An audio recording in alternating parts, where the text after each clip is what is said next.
The cold wind stung my face as I walked deeper into the woods.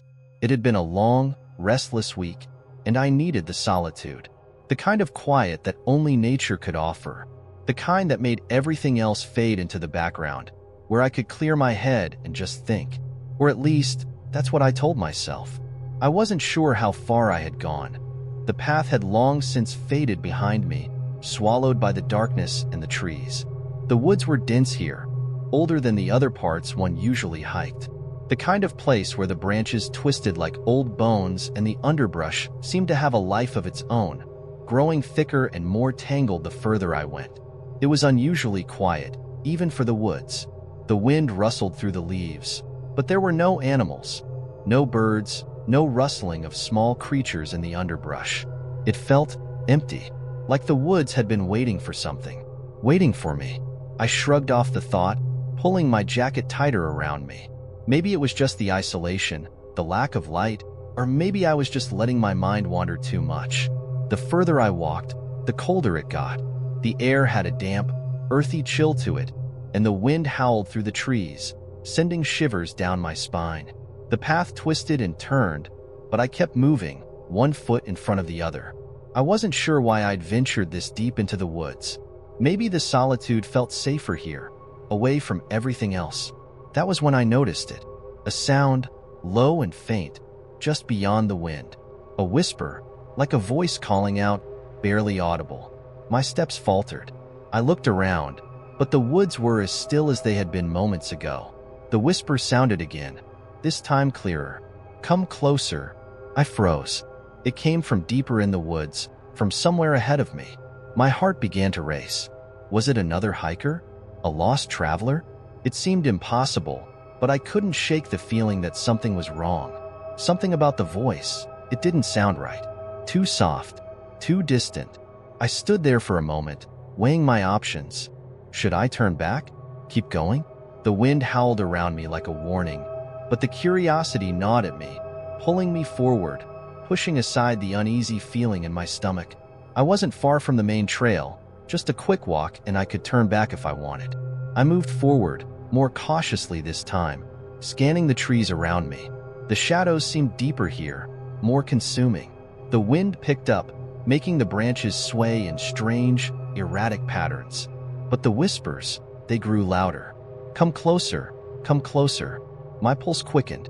I tried to convince myself it was just the wind again, but it didn't sound like the wind.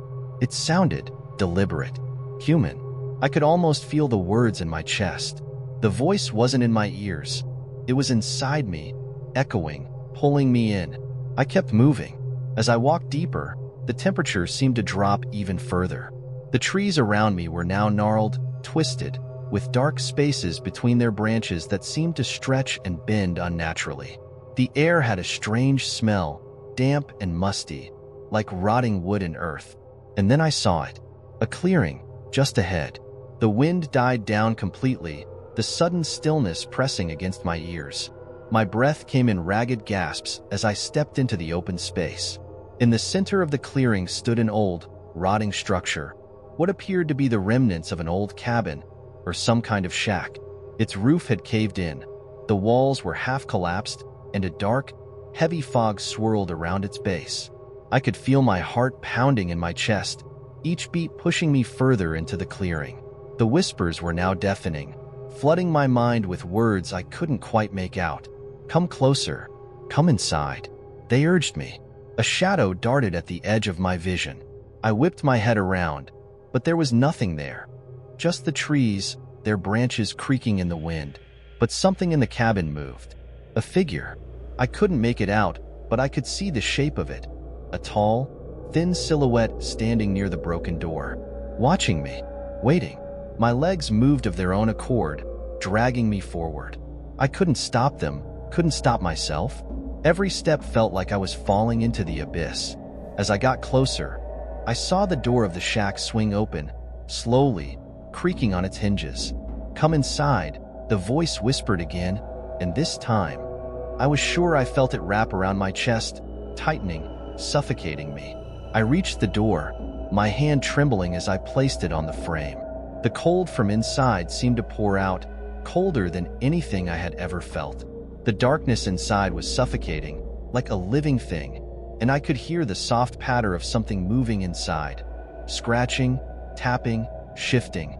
My mind screamed at me to leave, to turn and run, but I couldn't. I stepped inside. The air was thick with the smell of decay. The wooden floorboards groaned beneath my feet as I made my way through the wreckage, the shadows clinging to the corners. There was no light inside the shack, only the faintest outline of the figure. It was standing there, still, unmoving, but I could feel it now, the pressure of its gaze on me, watching. I wanted to speak, to shout, to do something, but I couldn't. I was frozen. The figure finally moved, stepping out from the darkness, its face illuminated by the moonlight that broke through the rotting walls. I could barely breathe as I stared into its eyes, wide, empty, hollow. It wasn't human. The thing that stood before me was tall, unnaturally tall. Its skin was stretched tight, pale and cracked, like old parchment. Its face was elongated, its mouth unnaturally wide, a grin that seemed to stretch beyond what was possible. And those eyes, black and endless, hollow, staring directly into my soul. I stumbled backward, gasping for air, but the thing stepped closer, its grin growing wider. "Stay." My feet wouldn't move. The whispers were deafening now, all around me, drowning out everything. The air felt thick with malice, with hunger. I couldn't escape. And then I understood. The figure wasn't just a shadow. It was the woods. It was the darkness that had been following me all along. The one that whispered from the trees, that watched from the edges. It was the forest itself, and I had walked right into its grasp. The last thing I saw before everything went black was the thing's grin. It was waiting for me. It had been waiting for a long time. I woke up in the woods. The wind had died down. The forest was eerily silent. The cabin was gone. Everything was back to the way it had been when I first entered. The trees, the path. But I couldn't shake the feeling that something was different now, that I wasn't alone. And the whispers, they still lingered, just beneath the wind. "Come back." The clock on the wall flicked from 2:59 to 3 a.m. with an audible click, the sudden noise cutting through the stillness of the small office. I leaned back in my chair, the soft squeak of the worn leather echoing through the room. The fluorescent lights above flickered slightly, but it didn't bother me. I had long since grown used to the late-night shifts. The world outside was buried in snow, a thick blanket of white that seemed to silence everything. I had a routine: coffee, paperwork, check the emails, then wait for the night to pass. The office was practically empty, just me and a couple of computers humming quietly in the corner. It was as lonely as I had ever been in this job, but that suited me. I didn't mind the isolation. I glanced out the window to see the wind picking up, sending swirling gusts of snow across the parking lot. It looked like a blizzard was coming, the kind that would trap me in here longer than I planned. But I could handle it. I pulled the collar of my jacket tighter and tried to focus on the screen, but something was gnawing at me, a sense of discomfort. I couldn't place it, but it felt like I wasn't alone.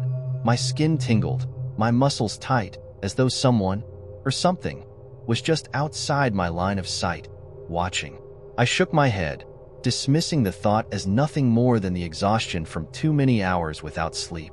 But then I heard it, a soft thud, barely perceptible, coming from the hallway.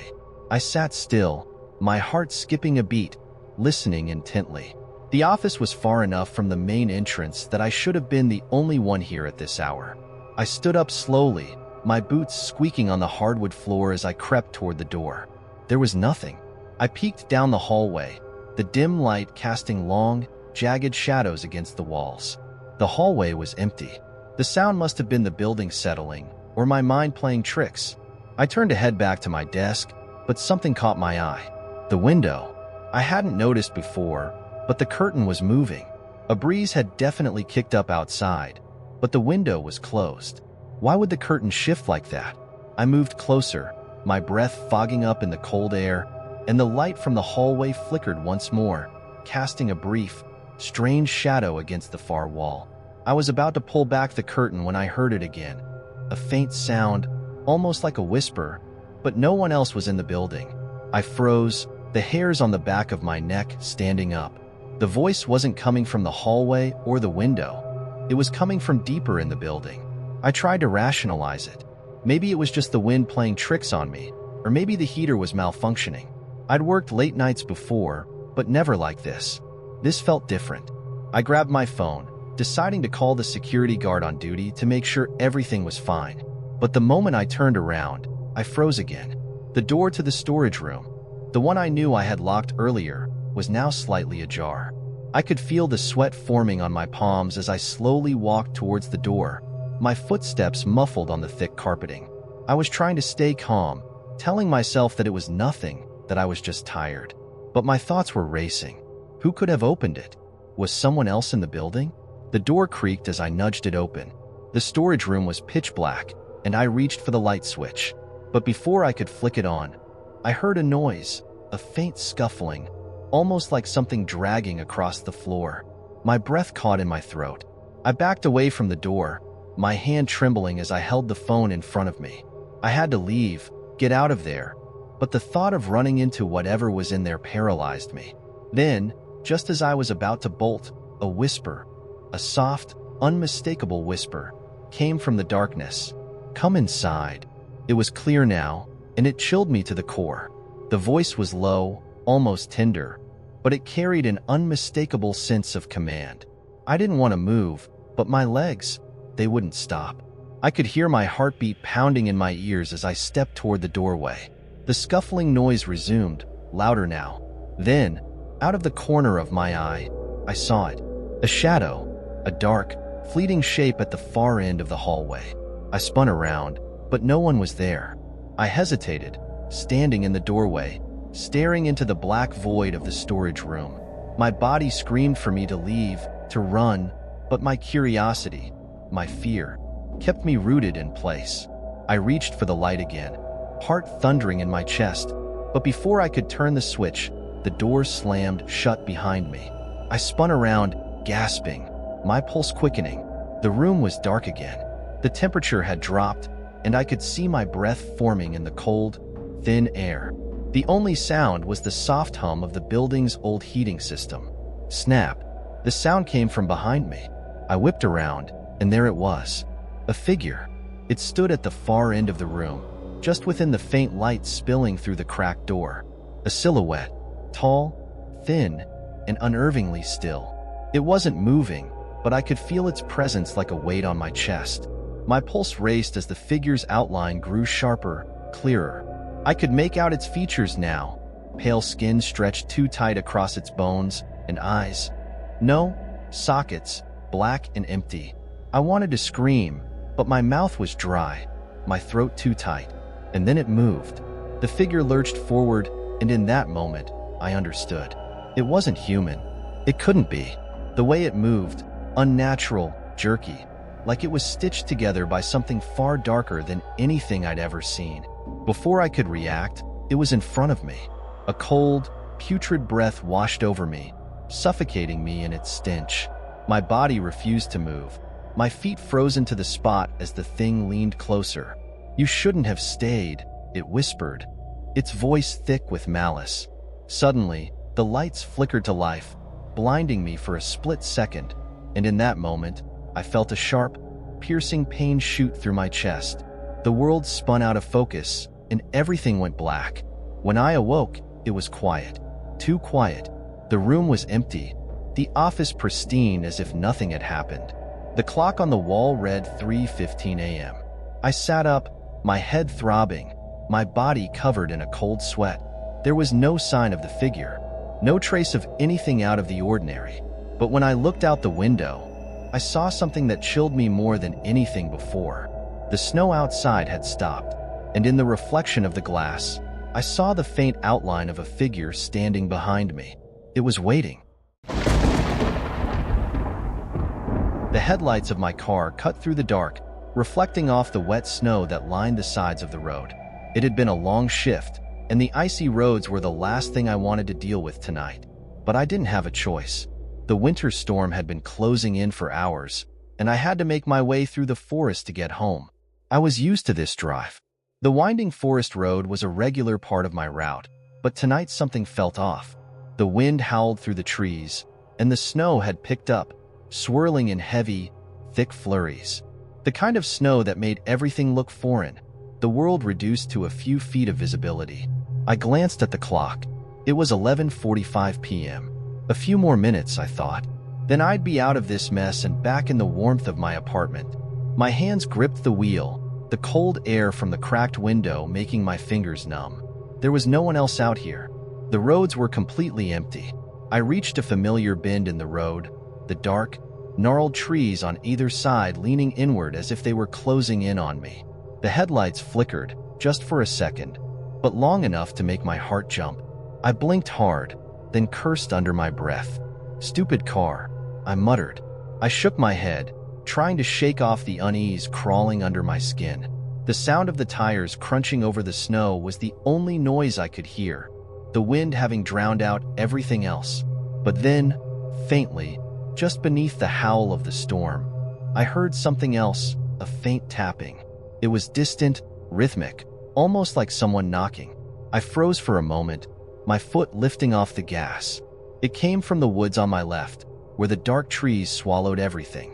I leaned forward, squinting through the windshield, but I couldn't see anything beyond the storm. Just the endless stretch of snow and black trees. The sound came again, a little louder this time. Tap, tap, tap. My heart skipped a beat, but I brushed it off. Just the wind, I thought. Maybe the snow shifting against the branches. I pressed the gas again, forcing myself to ignore the tapping that now seemed to follow me, always just at the edge of my hearing. Another minute passed, and then it came again, louder, closer. Tap, tap, tap. I slammed on the brakes. The car skidded, tires squealing against the ice, and I gripped the wheel, my breath quickening. It wasn't just the tapping. The woods, they felt wrong. The trees, the shadows, there was something moving out there. I stared into the dark forest. My hands were clammy against the cold wheel. I couldn't see anything, but I couldn't shake the feeling that I was being watched. I tried to convince myself I was just tired, that the storm was playing tricks on my mind, but the tapping grew louder again. It wasn't just a noise anymore. It was deliberate, persistent, and now it felt like it was coming from right beside me. I turned to the side, eyes darting to the rearview mirror. For a split second, I thought I saw something moving in the trees, a shadow just out of view, too quick for me to focus on. Thump. I froze. The sound came from the back of my car. A thud, like something heavy had been thrown against the trunk. My heart thudded in my chest as my eyes snapped to the rearview mirror. Nothing. I reached for the door handle, my breath shallow. I had to check. I had to know. I swung open the door and stepped out, my boots crunching through the thick snow. The cold immediately bit into my skin, sharp and unforgiving. I squinted into the darkness, half expecting to see someone standing there. But the woods were empty, just a mass of twisted branches and deep shadows. I took a cautious step forward, my breath fogging in front of me. My eyes flicked to the car. Nothing looked out of place. Still, my gut told me something wasn't right. My heart pounded as I took another step. Tap, tap, tap. I jerked my head toward the sound. The tapping was right beside me, as if it was coming from inside the trees. My eyes darted frantically from one shadow to the next, but there was no one there. Just the storm, the wind, and the sound of my own racing pulse. And then I saw it. A figure, a shape, faint in the shadows, darted between the trees, too fast for me to track. My stomach dropped. I couldn't breathe. My body was rooted to the spot, the world slowing down, my mind struggling to process what I was seeing. The figure reappeared, this time closer. I couldn't make out any features, just the outline of a person, but their movements were unnatural, jerky, uneven, as if they weren't quite human.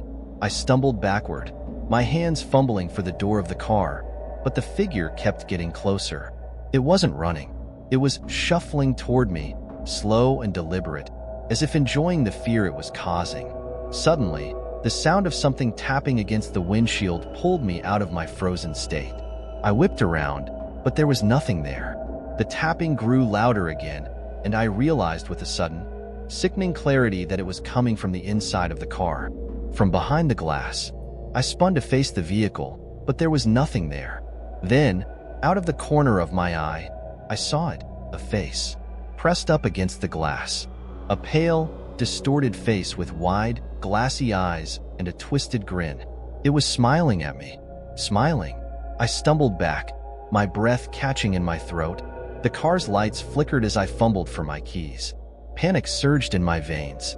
I couldn't think, couldn't focus. All I knew was that I needed to get back in the car, needed to get away from this thing. But the door was stuck. My hands were shaking, the cold making my fingers numb. But I managed to yank it open.